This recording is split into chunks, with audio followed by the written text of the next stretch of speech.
Joining us right now is the Merck CEO, Robert Davis. It looks like the shares are up by about 1.1%. Robert, there were some pretty high expectations coming into this from Wall Street after what happened in July and the stumble in earnings there. At this point, it looks like the stock's up slightly. What do you think is the most important message you need to get across to Wall Street?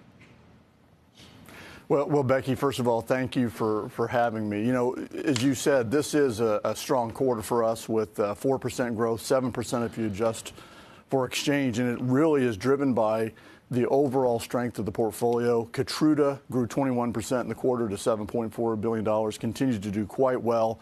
We're in the middle of launching one of our important drugs for pulmonary arterial hypertension, Winrevair, which is off to a really good start. And importantly, our animal health business really has rebounded and is growing quite strongly. It grew 11%. So really the strength of that portfolio has allowed us to overcome the fact that Gardasil was down 10% in the quarter. But overall, you know, I think the portfolio sets us up for really a good finish to the year. Keytruda has just been phenomenal, continues to be. It looks like growth there was up by 21% ex-FX when you're looking at those numbers. What do we anticipate next? I know this is because of additional uses for Keytruda that continue to come out. Yeah. Well, you know, I think what this really shows you is Keytruda has really become a foundational therapy in cancer. We now have 41 indications that go across 18 different types of cancer, and importantly, we're moving into earlier stages of cancer. So a lot of the growth you're seeing is both new tumor types we're able to treat, but moving into earlier stages, and that's so important because if we're ever really going to cure cancer, we need to treat it early. We now have 9 approvals in the early stage setting, 4 with overall survival. So really, while Keytruda has been a great story, there's still more to come. And really, it sets us up really well because we're now broadening our oncology portfolio to go beyond Keytruda, using it as the foundation to drive that long-term position of leadership that we really do expect to continue to maintain.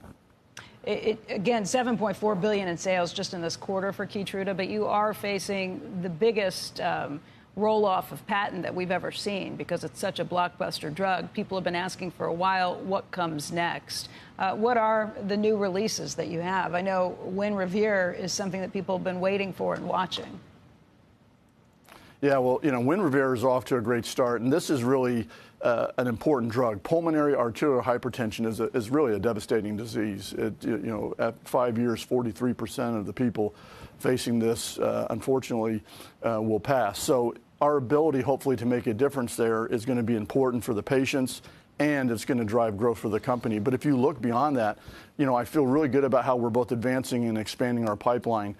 Over the last 3 years, we've more than tripled the number of phase 3 programs we have with unique assets. We now have over 20 unique assets in phase 3, and that's going to fuel a wave of launches. We have actually, over the next 5 years, more launches, or roughly the same number of launches as what we've had in the last 10, the majority of which we think have blockbuster potential. And they really do now extend across a very broad and diverse pipeline in oncology, in immunology, in cardiometabolic, and then obviously in vaccines as well. And then our animal health business is continuing to do quite well. So as we look at the post-Keytruda period, what you're going to see is continued leadership in a broad oncology portfolio, but really leadership across multiple therapeutic areas, really that I think is setting us up for sustainable, long-term, strong performance. And it's why I've said we see the Keytruda LOE now as more of a hill than a cliff.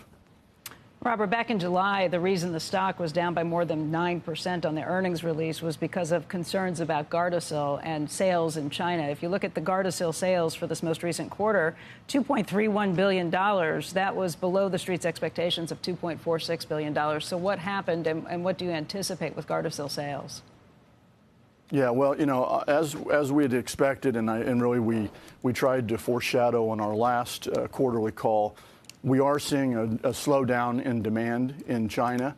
It's due to a couple factors. Part of it is, you know, I do think we're seeing an impact of the economy there, as well as we look at activity at the local Centers for Disease Control, the CDCs, and where the points of vaccination happen. We are continuing to see lower promotional activity and desire to promote vaccination at those levels. So that is, driving a situation where we have to focus on activating and really educating and making sure we get that demand back. But I can tell you, as we look at the long term in China, I continue to think it's a real opportunity. Over 120 million women still need the vaccine, and we're about ready to launch in male, assuming we get approval as we go into the beginning of next year. So huge opportunity still there long term.